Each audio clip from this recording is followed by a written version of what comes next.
Hello, you're watching the Cloud Native Telco Summit, part of our year-round DSP Leaders coverage. I'm Guy Daniels, and today's discussion looks at developing operational excellence. We want to discover how telcos build a continuous learning culture, set meaningful performance metrics, and future-proof their operations. And I'm delighted to say that joining me on the programme, in alphabetical order, are Izzat Bamieh, who is VP of Engineering at Wavelo, Franz Haysom, Principal Analyst at Appledore Research, Rees, who is Chief Technology and Operating Officer for Neos Networks, Franz Seiser, VP Tribe Lead T-DAT, Deutsche Telekom Technik, and Oded Solomon, Director of Product Management at VMware by Broadcom. Hello everyone, it's very good to see you all. Thanks so much for taking part in our discussion. Well, let's start by talking about what organisational structures and leadership roles have proven to be the most effective for cloud native operations. And Izzy, I'm going to come to you first. It's the first time you've been on our Cloud Native Summit, so let me come to you for your thoughts. Thank you. Thank you so much. We at Wavelo faced that. We moved cloud native 6 years ago, and we faced the challenge of how we can organize our teams in an effective way where we can ship fast and secure products to our customers. And the most effective structure that we found is basically create small teams. Those teams have full control over their bandwidth context. And since now cloud infrastructure are all managed by either by a third party, or even if you manage it internally, it's all infrastructure as a code. So everything is being way more simplified than before. So that team will basically have autonomy over everything related to their bandwidth context. And that team is responsible end-to-end from infrastructure, code, continuous deployment, production, and eventually, of course, documentation and sharing that knowledge with other teams. Great, Izzy. Thanks very much for sharing for that knowledge with us. Francis, I'm going to come across to you next. I mean, what do you see in your conversations with the ecosystem, telcos and vendors? We recently actually had a great conversation in a podcast with Rudolf Streikers of Swisscom, and I think he highlighted two key areas that I think are really important in this organisation. They fundamentally understood that whilst they were doing everything in a sort of cloud native way, well, they weren't getting the benefits, and a lot of it was about just changing the priority really. Focusing on domains, getting everybody associated with a domain in one team that is delivering to that one, and putting a very lightweight architecture on top of it, not one that is imposed on everybody, but rather becomes something that enables each team to do things easier rather than reinventing the wheel all the time. So just very subtle changes there, and I highly recommend people listen to that one, because there's a lot of information about how to change the structure and leadership role. Great, thanks, Francis. And it certainly seems to be working for Swisscom from what you hear and read. I'm going to come to all of our guests now, but Oded, let's come to you next. Again, first time on the Cloud Native Telco Summit. So what's your advice? So when we speak to telcos, we notice that there is a siloed approach. Different teams, on the IT side of the organization, and some other teams on the network side of the organization are quite disconnected.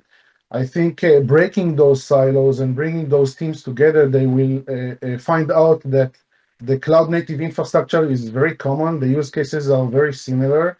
Yes, the operations are different requirements on how to operate under maintenance, Windows constraints, and so on.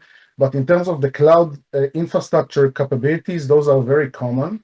And my advice is basically to have the skills that we have in the IT team to go and work across the network side as well. So to converge the IT and the network, DevOps teams, SRE, the cloud platform engineering, all those teams that are operating the cloud as infrastructure across the teams, and this will drive more efficiencies within the telco organization.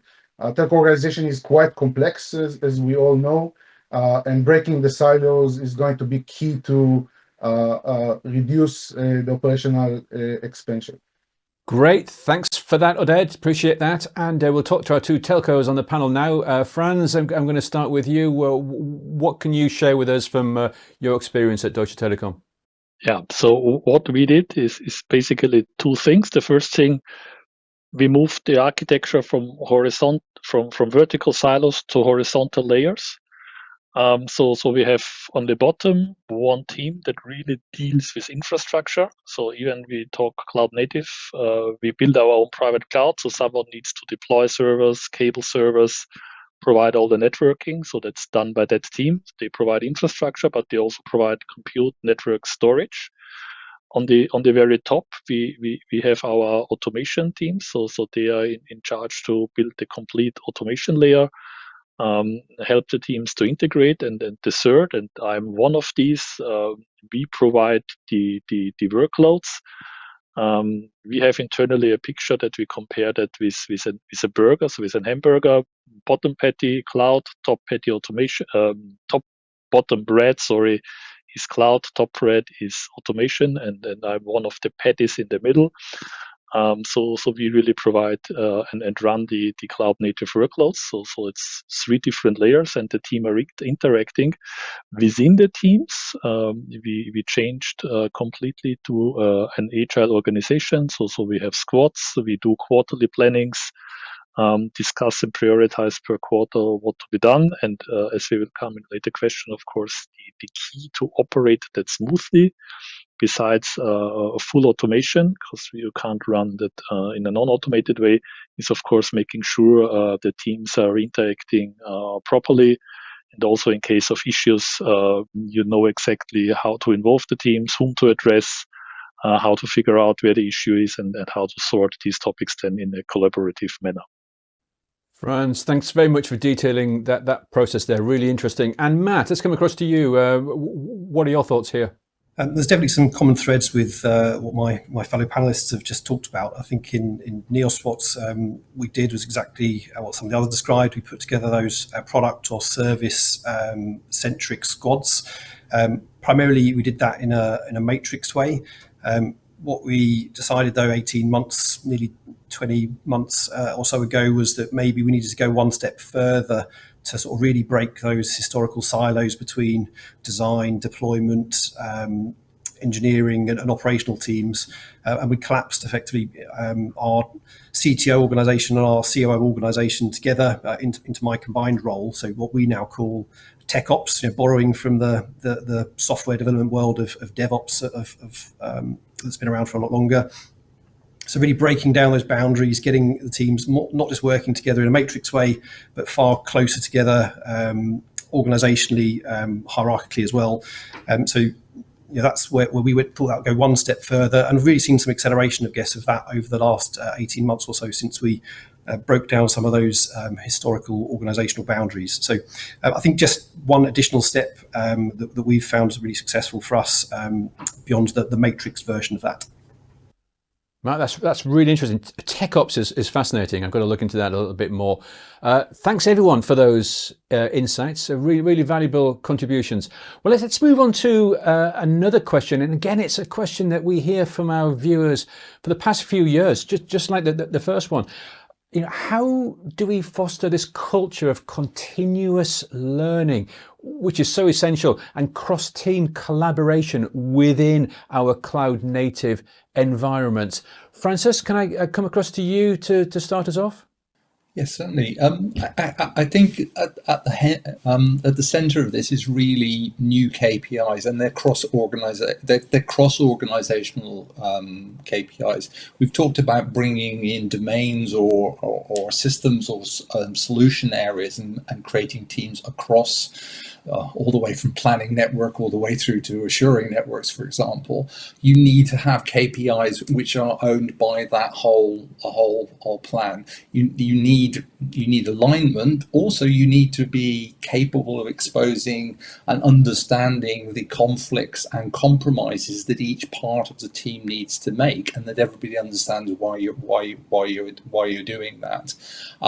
I think that's particularly the case when it comes to, as we move to a cloud native approach, where everything becomes increasingly software-based, software type timescales. You need to understand that there's never perfect software. We have a kind of breakpoints in our existing processes, often within hardware, where we develop hardware very much offline, and then we put it in the network. Software is a much more continual process. So everybody in that process needs to understand both the challenges of moving new software into production, and also the follow feedback of that in delivery back into the development process. And that's something that's typically within a hardware network been broken up before. So building KPIs into that thing to create that bridge between operations and development, so everybody is seeing the compromises, but also the benefits of that. Thanks very much, Francis. That's really helpful, because that's exactly the sort of question we get during our live audience Q&A shows, and I'll have more information about that towards the end of our panel. Let's go to Franz as well, and pick up on this one about collaboration and continuous learning. Franz. So, in the very first place, I would say it's all about mindset of the people, because we are talking about a fundamentally different way of building and running networks. And the very first thing is, as I said, we go from silos to horizontal, and the important piece is everyone on every layer needs to understand none of them can do it on their own. It only works if people collaborate. So yes, for example, my guys, we produce the service in front of the customer, so we provide mobile core networks. But if the infrastructure layer below us has a problem, nothing works. And if the automation is not working properly on top, as well as something needs to happen, and always something needs to happen in the cloud environment, wouldn't work either. So it's super important that people understand they only can succeed together and work together and figure out how to best collaborate. People being in charge for the silo in the past with having your supplier, your favorite, victim, or the one you can always complain about, but now it's internal colleagues, so you're in a completely different world on how you need to collaborate here as well, together with the suppliers, but each and everyone really needs to be aware it only can be done together, and it's not the one team being guilty and the other not. It's always a team effort, and a team effort across different organizational entities.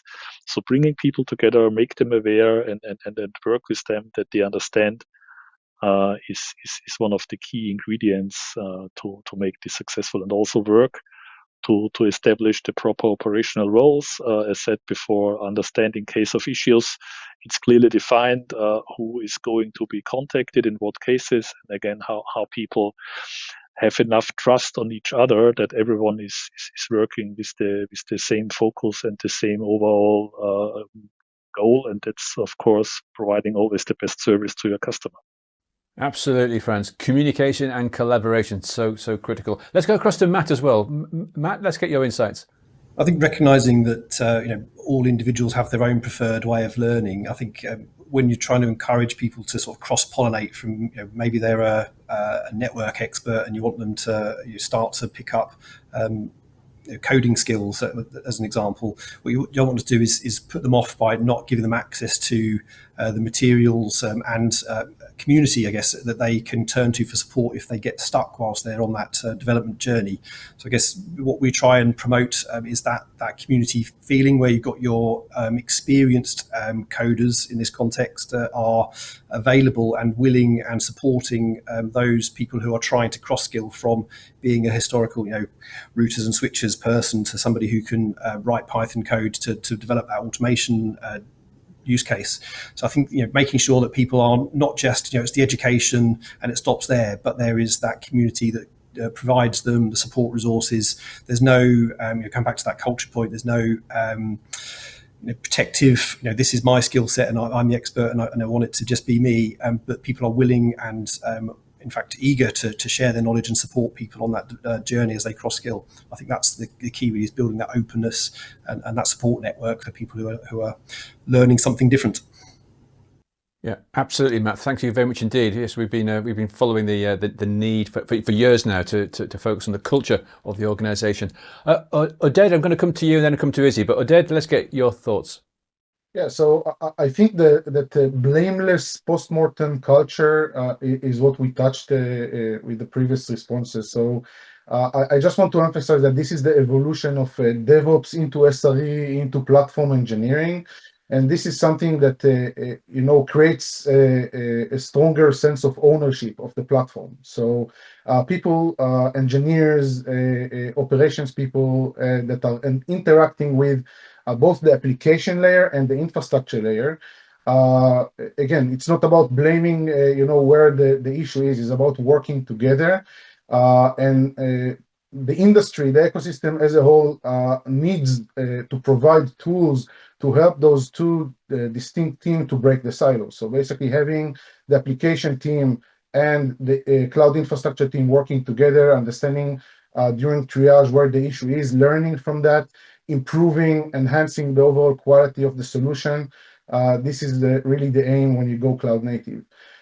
Just an example of the approach that we took in our company to build this capability is to configure the infrastructure when you deploy the application. So if in the application you describe the set of features and functionality that the application needs to be configured with in order to support the workloads, when you do it when the application is deployed and you're doing it with the change management, GitOps pipelines, and doing it properly, you can really increase the time to market, reduce your mean time to resolution of issues, and this is really the way to go. The ecosystem needs to help and support telcos in pursuing this way of working. Great, thanks very much for that, Oded, and we'll come across to Izzy as well. Yeah, I agree with everyone. But in addition to what everyone said, we at Wavelo, we basically created a team structure that's a bit diverse. When I say diverse, I mean like diversity from background, skill set, you name it, even like geographically diverse. That diversity automatically kind of fostered like a sense of learning and continuous learning. In addition to that, we created this new concept called the practice lead. That practice lead basically spans across multiple teams. And that practice lead head is basically a hat that anyone can wear. The goal of that practice lead is to become like an advocate for continuous learning, and conducting like lunch and learn, conducting pairing sessions. And we have a practice lead for every layer in our team, from like network engineering to QA, software engineering, like agile practices. And the key here for that practice lead, it's a hat. That hat can be worn by anyone in the company, right? And it keeps getting passed from one person to another, right? So that was really helpful and for us to foster the continuous learning, culture. Izzy, that's great. It's great hearing everyone's experiences and thoughts in this area. Really useful. Well, let me ask a follow-up question. It's related to this previous question, and we touched on it slightly in some of the discussion there. But how do telcos best engage and manage the partner ecosystems, including the open source communities and also startup companies? Oded, I'm going to come across to you. What would your advice be here? In general, I think that the telcos should move into a platform-led, cloud-first approach from a vendor-led or siloed approach. I think that choosing the cloud first will attract more developers. And in that sense, we can treat startups, smaller companies, and big NEPs like Ericsson, Nokia, and others as cloud applications, cloud-enabled applications that are running on top of the infrastructure. Now, cloud infrastructure is working with the open source community. We are contributing a lot into the open, the community, the upstream Kubernetes. Specifically, I can talk about my organization, but in VMware, we are contributing heavily into Kubernetes. We are influencing the roadmap. We deliver a lot of the functionality that is being consumed by the NEPs, but also by other vendors in the IT side as well. It's all about open APIs, SDK that made available for easy consumption of the infrastructure. And the key here, when we talk about the mobile core, is to have a joint certification program with the larger NEPs. Okay, so this is something that we are working on, and the ecosystem as a whole is investing quite a lot in making sure that those big NEPs are well integrated with the platform to provide this seamless as possible integration and the quality that the telcos are expecting when we deploy in production. So the certification program is very, very important. And the way that those NEPs are consuming the infrastructure needs to be tested, validated, and this is what we are working on. Thanks, Adair. That's very encouraging to hear. And Francis, what are you saying? What's your advice? What advice do you give when you talk to your clients? I think the important thing is, particularly looking at startups and OS communities, is that startups need partnership and mentoring. You will kill them with endless underfunded proof of concepts and science projects. And I know from history, I had the privilege of being part of a successful startup in the 2000s, but that was in an environment of comparative telco riches. And today's sort of heavy procurement and risk management will kill startups, and frankly, within the open source community is largely ignored. Open source is about collaboration. It's about participation. It's not about sort of immense closure of risk unless you're buying open source already pre-packaged. So I think my advice here, particularly with partnerships, is if you want to leverage innovation or changed behavior from both open source and startups, you have to find a way around this. You have to be managing some element of risk. You have to be managing some element of investment in that, and the management of the risk of that investment with people. Otherwise, the open source communities, I think, largely ignore telco.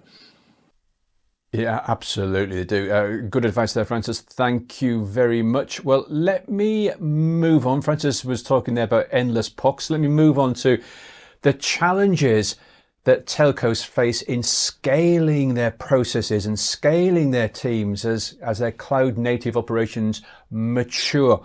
So what are these challenges when they scale, and how should they overcome them? Matt, can I come to you for your thoughts? I think there's several. I think finding and the right talent journey, I guess, to get people on as you make the transition here from, as we talked about earlier, people moving from traditional networked roles to more hybrid-y roles and into the roles that you're going to need for the future. There's definitely a mentality shift, a mindset shift that you have to work, starting with culture, on getting people willing to come on that journey with you, so they're not going to be set in that whole "this is the way I've always done things," fear of change mindset, and promote people's willingness and desire to learn and shift into new roles, so you can make that transitional journey, especially for an organisation the size of Neos, as opposed to some of our larger rivals in the UK market. We aren't going to be able to bring in large numbers of people who are already suddenly made that shift into the cloud skill sets. We could have to do a small amount of recruitment there and bring people on a development journey with us. And it's finding that, I guess, the right balance of those two things, but making sure that you promote that culture of making the transition. I think you've also then got to make sure that you don't forget about the processes that sit behind all this stuff. So it's great having all of your new technology and automation processes, that your automation software that you've developed, but you need to make sure that things like your change management processes keep up with that.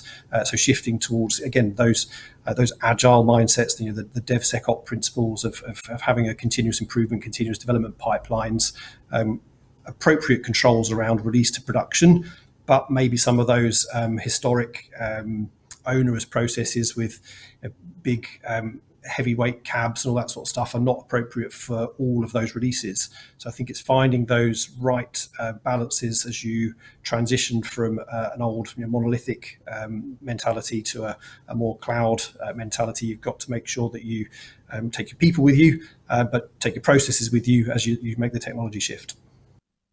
Great advice, Matt. Thank you very much for sharing. And Francis, let's come back over to you. What would you say on the challenges and solutions to scaling the operations? I think I just could sort of highlight a couple of sort of change mentalities which will help in the standards. We need to understand that cloud native is very much a software process, and to a degree we inherit a kind of hardware-centric standards and dare I say it, generational view of the way technology is developed. So the balance needs to shift. If you want a dynamic team, you need to evolve your sort of traditional view of standards. And I'd highlight one example is, for example, with Rakuten and Open RAN. It's very easy to see that Rakuten is a trailblazer for Open RAN, but actually Rakuten was a late joiner of Open RAN as a standards thing. What it was doing was using Open RAN as a trailblazer to enable its business. So looking to shift the balance in terms of seeing things as standards and waiting for standards to be set and seeing it much more as a dynamic thing. The other thing that will enable scale, I think, is understanding that cloud native needs to work across the whole supply chain. It's no good just dealing with cloud native within the operator or cloud native within the suppliers to the operator. It needs to be seen as a continuum across them and working across them. And again, that's a very important thing, building the trust across those supply chains. If you don't have that trust, however agile and cloud native you are, it's very easy to revert back to the traditional sort of waterfall and delivery mechanism. Yeah, absolutely. Thank you very much, Francis. And Franz, comments from you on the challenges and solutions of scaling operations? Well, actually, the finding we have is that scaling in cloud native is much easier than scaling in the legacy world. As you don't do cloud native without full automation anyhow, it doesn't matter so much if you're deploying on 3, 6, 12, or I don't know how many sites, because that's all done by scripts and automated anyhow. Whereas in the past, a lot more manual work means more manpower, means more time was involved. So if you have designed everything, and that's what we are aiming for, is designed for scale, scaling out in a cloud native environment is not leading to significantly enhanced demand of workforce. So as I said, in that sense, cloud native is much easier from a scaling perspective. And also to the other comment, we also found recently, as of today, it's easier to find new talent and new people in the cloud native area versus, and I had a concrete example just a few weeks ago, versus getting people replaced who retired or whatever in the legacy world. It's super difficult to find people in that area. Once you talk about 5G core and other highly software-centric topics, it's much easier to find people who are interested to join and work on these topics. Great. Thanks, Franz. A couple of great areas there that were well worth highlighting here. Thanks very much, everyone. Well, got time for a final question. So I have to bring up AI. How are telcos incorporating AI-driven insights and processes into their long-term operational roadmaps? And Izzy, can I come across and get your views? What we did here at Wavelo is that before even this AI movement started, we designed our system and our infrastructure to make sure that everything emits events. And we put all of these events in like one giant event stream. And then when the machine learning models started to mature and foundational AI models started to mature, we were easily able to kind of push these data to make something useful out of it, right? Now the challenge becomes like, what do we want to do? What do we want to automate, right? And there's so many cool ideas that are in development at this moment, right? Some of it is like around anomaly detection. Some of it is around automating part of your incident response, right? Some of it is like a quick resolution to incidents, and you name it. There's so many things that can be done with, but the key here is that you should start with making sure that everything you have emits events. This would help you to run machine learning and AI model at scale and real time. Great, thanks very much for that advice, Izzy. And we'll go across to Francis as well. Francis?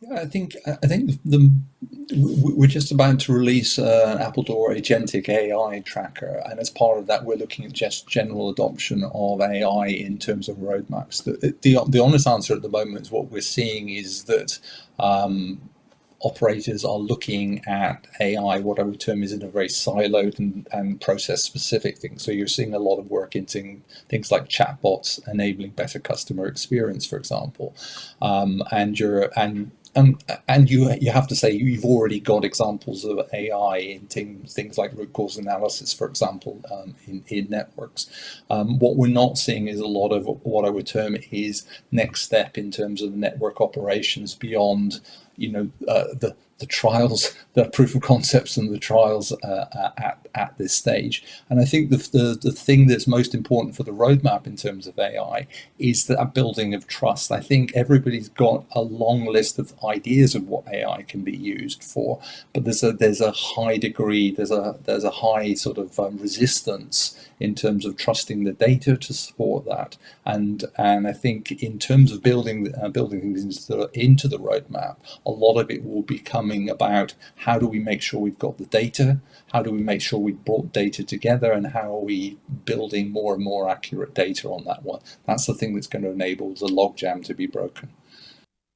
Great, thank you very much, Francis. Look forward to seeing your agentic tracker when it gets released.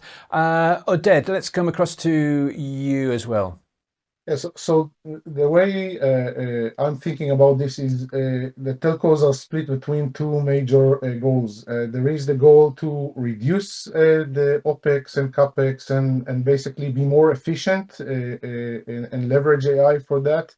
And there is the other track, which is what are the new use cases that can be enabled to increase the revenue.